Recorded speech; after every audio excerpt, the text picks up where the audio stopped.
Hi, my name is Kara Darcy Chafin, and for this project, I decided to look at the public high school system. The public high school system in general, this is just the diagram that I made for that first discussion board, but I chose to explore this because I had experience with it, of course. We all went through the high school system. Specifically, I've experience with the Florida system. But the components that I recognized most notably are going to be government standards and regulation, high school administration, teachers and staff, and students. And then, of course, within each of these levels, you have co-contributors, and we'll go through more of that in the rest of the presentation. So for my wicked problem, I have that widespread disinterest in receiving education results in student dropout from the public high school system. So yes, my problem is dropout and just the dropout rates that are still prevalent in society, but it's from a place of disinterest. So attempts to remedy this that are already in place are the legal requirement to receive some form of education until, in most states, the age of 16. When it becomes possible, often with parental consent, for students to drop out. The education can be in various forms, but is usually overseen or tested if you're doing homeschool or private schooling. And then another, not really attempt to remedy, but kind of mitigate the effect, is the GED system, which encourages students to acquire a certificate that says that they do have high school level academic skills. And then another major one is just the social pressure and encouragement to stay in school. So I think there was a big movement with just persuasive campaigning at some point to get that message out there, and you often just see it and will hear it from family members and friends. My primary solution or innovation in the context of this class that I think will drastically decrease student dropout is the inclusion of personality and skill testing at the beginning of the high school experience. So why I think this would be important is because it informs students about their strengths and begins the high school experience in a positive and connected manner. The students will get a better understanding of which specific classes they should take, and it would be framed in like a really positive way. Well, it wouldn't so much tell them their shortcomings as just make them aware of where they'll succeed and what directions they should go with their education and their career pursuits, because it will give them a comprehensive profile on their personality and skills. So these tests can kind of be compared, in my mind, to the ASVAB test, which is the military kind of aptitude test that will tell people who want to join the military what jobs they're most suited for. And then the common Myers-Briggs personality type indicator, which is going to tell you like what personality type you have, how it affects the way you live your life, how it affects your goals, and kind of what niche that puts you in society. And so I have kind of related this just on the scale that I think it should reach of like the SAT, ACT, AP testing, how they are approved and overseen by at least like agencies or offices of the federal government. But then later on in the House, should the testing be implemented on this page, I do specify that I think it should be on a district level that it's implemented, just because I think a lot of the high school system works from this district level. And it would also give us the possibility to implement this slowly and test it out and see, because I don't believe the school system's going to change that radically all at once. And then going back to when should the test be administered, I did say before high school, I think, because it will allow them to come into high school feeling connected and like they have an understanding of themselves, an understanding of what they're working towards. I think it'd be a good idea to do in students' 8th grade year at sort of an orientation event so that it can be kind of fun and exciting when it's being administered rather than like intense, like the SAT, ACT, AP testing. But similar to those, it should have like an established date and time, which I think would work within the frame of an orientation. And if students want to take the test again throughout their high school experience, they should have the option to, since the test would be being administered so regularly. But there should be a small fee after that, because as a person, a lot of students just may not feel they need to retake it or that they've changed that much within 4 years. But those who do feel that way have that option.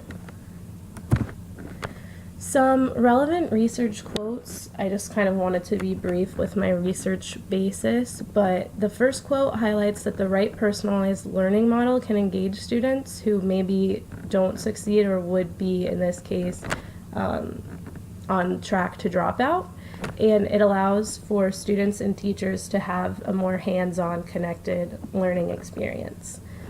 Which just fosters a greater connection to education and decreases the likelihood that students would drop out. This next quote, just in its context, it was about whether it's better to individualize coursework or to give everyone the same opportunity through the same courses. And this quote related to kind of giving everyone the same courses, that wouldn't necessarily give lower achieving students the same ability to thrive or to even feel good about their schoolwork, because it just puts them in an uncomfortable position and environment to be just constantly evaluated and comparing themselves to higher level students. And with the aptitude test, it's not even that students are necessarily higher level or better at school than others. It's just it just might be their weaker end, whereas it's like a math might be great for the higher achieving, air quotes, typical student, but a lower, air quotes, typical achieving student might be a lot better in science or writing or something like that. And then my last quote is addressing student disinterest, which was part of my analysis of the wicked problem itself. That student disinterest in learning ranked the highest for late dropouts, with students' dislike for learning showing the largest growth over time. So this suggests that during high school years, students at risk of dropout were perceived early on to perform poorly and ultimately lose interest in school. So this is just kind of advocating that idea that students drop out often because they are just disinterested in what they feel like they're being forced to learn. And then for diffusion channels and influencers, my stakeholders within that diagram that I first showed were the federal, state, and district education workers who kind of make the policy. And then I have school administrators who implement policy and have a more personal relationship. You have department heads who will often be teachers, which is the next point. And then you have guidance counselors and students who are all, beneficiaries of this change, but also the people who are going to be giving feedback and experiencing this change. I'm sorry this middle column is so fuzzy, but it's my potential change agents, which I had on my first diagram, a kind of screenshot for this slide. But I have alumni, booster club, parents, and community leaders. And these are all people who will have a say, but are not necessarily operating within the school anymore. And communication channels for the stakeholders, change agents, and just the system in general are going to be policy changes, because those do happen on a federal level with public education. Within the field itself, documents, memos, and emails. We have conferences and trainings, which would be a big element of this, just because these trainings and conferences kind of keep teachers up to date on what's new and what's working within just the education community as a whole. We have assemblies, which I kind of think of more as the opportunity for administration and students to interact. And then you have interpersonal communication, which happens at every level. Students talk to students, students talk to teachers, teachers talk to administrators, students talk to administrators. That's all the interpersonal communication. And then you have the media coverage and response, which is an especially big communication channel, I feel like, for potential change agents, because they have an opinion and they aren't necessarily in the place, like in the system, to voice their opinions, but as parents and community leaders, they'll use that avenue. And then for the solutions at various levels, so I have kind of my points of entry here. My strongest points of entry right off the bat, I feel, to implement this change are going to be the federal and district level, so kind of the government standards and regulation.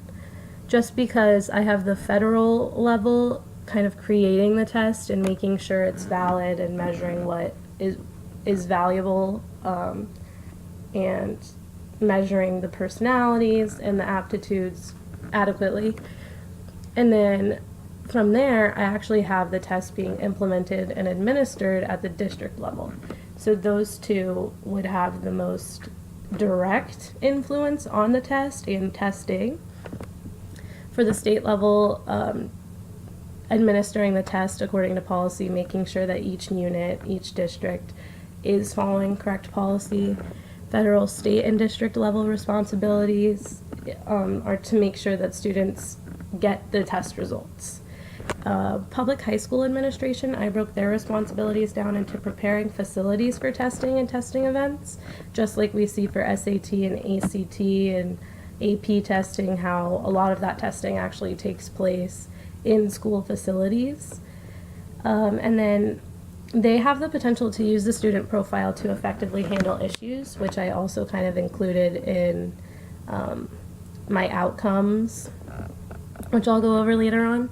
But the public high school staff, it's going to be their job, similar to those other tests, to administer the tests and to encourage students, because they have the closest interaction with them, to be excited about and to engage with their self-profile. And then the students, of course, need to attend the testing events or orientations and then engage with their profile information.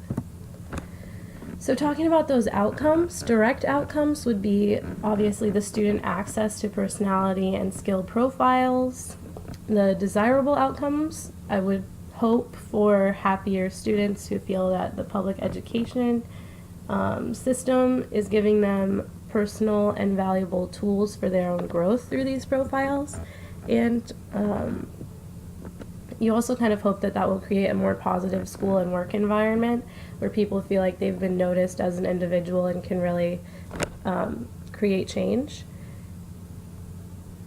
Just a few that I wanted to hit on as well, because there are a lot here.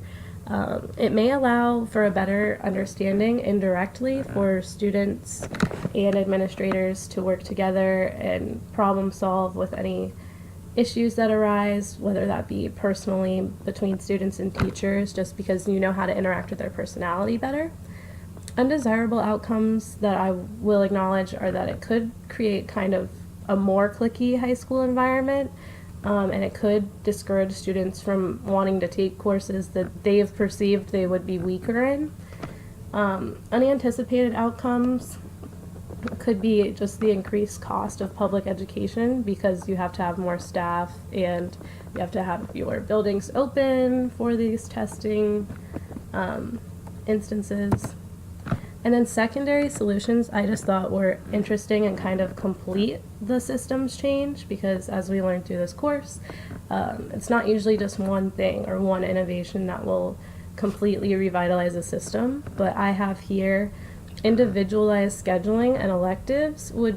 You would be empowered to kind of think more about your own schedule or students' schedules, because they have all this information about themselves and what they're good at and what they should kind of aim to do.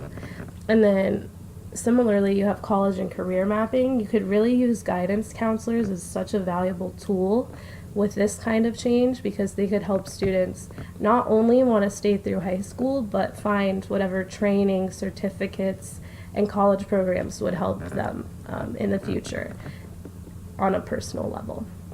But thank you guys. That is my presentation. Here are my references. and have a great day.